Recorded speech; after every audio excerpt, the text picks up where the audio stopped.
11वें number पर वो है इस माह मुबारक में हमने सखावत करनी है। सखावत बेबहा करनी है।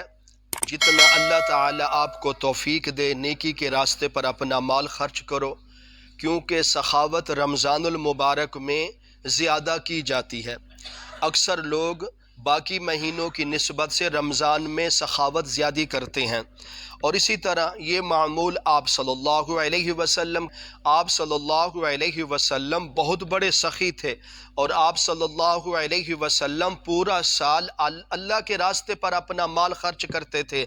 लेकिन जब रमज़ान का महीना आ जाता ना, तो आप सल्लल्लाहु अलैहि वसल्लम सब माल अल्लाह की रज़ा के लिए अल्लाह के रास्ते पर खर्च कर देते थे।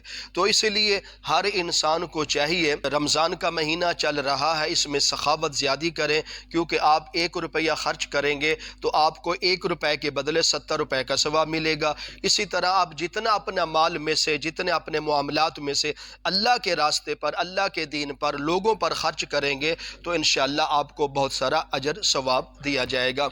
और ये रमज़ानुल मुबारक का महीना जो खर्च करने के लिए है, वो दरअसल इस चीज़ की तरफ इशारा देता है, जो हमारे गुरबा लोग हैं, गरीब हैं, मिस्कीन हैं, ज़रूरतमंद हैं, इनके साथ तामुन किया जाए। जिनको हम ज़कात देते हैं उनके साथ तामुन किया जाए। जिनका चूल्हा नहीं बलता, उनकी खाना वगैरह, यानी कि ऐसे घर के अखराजात, क्योंकि महंगाई का दौर है, नहीं पूरे हो रहे, जिम्मेदारी है उस मुसलमान पर कि अगर उसको अल्लाह ताला ने माल दिया है, दौलत दी है, तो अपने माल दौलत में से वो माल जो अल्लाह ताला ने उसको दिया है, उसकी अपनी, यानी कि वो सोचता है शायद मैं अपनी मेहनत से, अपनी कुव्वत से, ताकत से माल को जमा कर रहा हूँ। लेकिन इस चीज़ का अंदाज़ा लगाएं कि जब आप माल जमा करते हैं, मेहनत मजदूरी, कारोबार, बिजनेस करते हैं, तो उस बिजनेस में जो आपको मुनाफा हो रहा है ये अल्लाह की तरफ से हो रहा है। मिसाल के तौर पर आप सुबह को दुकान पर बैठते हैं, तो अगर आपकी तबीयत ही ठीक ना रहे, आप बीमार हो जाए, अल्लाह ना करे, तो फिर आप कैसे दुकान चलाएंगे?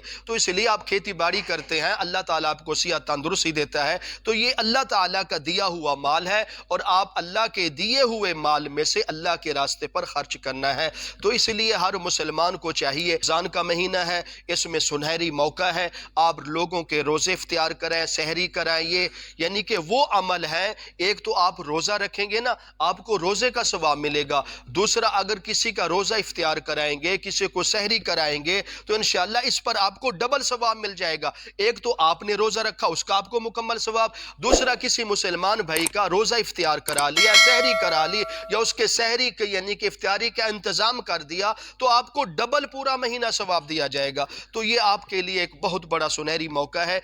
इस महीने में, रमज़ान में, हम ज़्यादा तो ज़्यादा अपने माल को खर्च करें अल्लाह की रज़ा के लिए, और अल्लाह की मखलूक पर खर्च करें। जब हम अपना माल अल्लाह की मखलूक पर खर्च करेंगे तो इंशाअल्लाह हमें बहुत सारा नफ़ा और अजर दिया जाएगा। लेकिन आप लाखों रुपए मस्जिद को दें, बिल्कुल दें, लेकिन एक चीज़ का ख्याल करना है कि इस मस्जिद को, अल्लाह के घर को, ना ज़कात का माल लगता है, ना सदके का माल लगता है, ना कोई फितराने का माल लगता है। जो आपने अल्लाह के घर को, मस्जिद में पैसा देना है ना, वो अपने माल में से पैसा दें, चाहे 1000 रुपया दे, चाहे जितना आप देना चाहें अल्लाह के रास्ते में, अल्लाह की मस्जिद में सिर्फ वो माल देंगे जो आप अपने माल में से देंगे। अगर आप ज़कात यानी कि निकालना चाहते हैं तो ज़कात गरीबों का हक है। अगर आप यानी कि सदका निकालना चाहते हैं तो सदका गरीबों का हक है। अगर आप फितराना निकालना चाहते हैं तो फितराना गरीबों का हक है। इसलिए ये ज़कात, सदका, फितराना, ये हमारे माल की मैल है।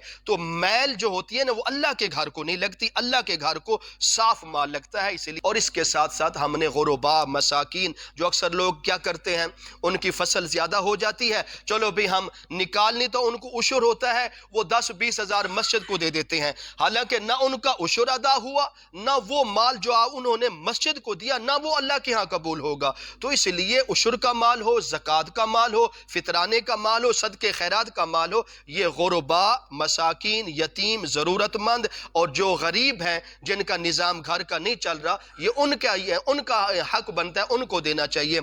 मस्जिद को अपनी जेब से जितना बढ़ चढ़ कर तामुन करे, ये आपके लिए होगा। अगर आप जानबूझकर ज़कात का माल, सदके का माल, फितराने का माल मस्जिद को देंगे तो आप गुनाहगार होंगे, तो आपको सवाब भी नहीं मिलेगा। تو اس لیے اللہ کا گھر پاک ہے، مقدس ہے، اعلیٰ ہے، عرفہ ہے، اس گھر میں جب آپ مال بھیجیں وہ مال بھی آپ کا اعلیٰ اور عرفہ اور پاکیزہ ہونا چاہیے۔ تو لہٰذا اس مہینے میں ہم نے جو 11ویں نمبر ہے وہ ہم نے اس ماہ مبارک میں سخاوت زیادہ سے زیادہ کرنی ہے، تمام لوگوں کی ضرورت کو پورا کرنا ہے اور نیک کاموں پر اپنے مال کو خرچ کرنا ہے۔ اگر ہم اس طرح خرچ کر جائیں گے تو انشاءاللہ رمضان کی برکت میں اللہ تعالی ہمارے مالوں میں، ہمارے رزق میں اتنی برکت عطا فرمائے گا جس کا انسان تصور نہیں کر سکتا۔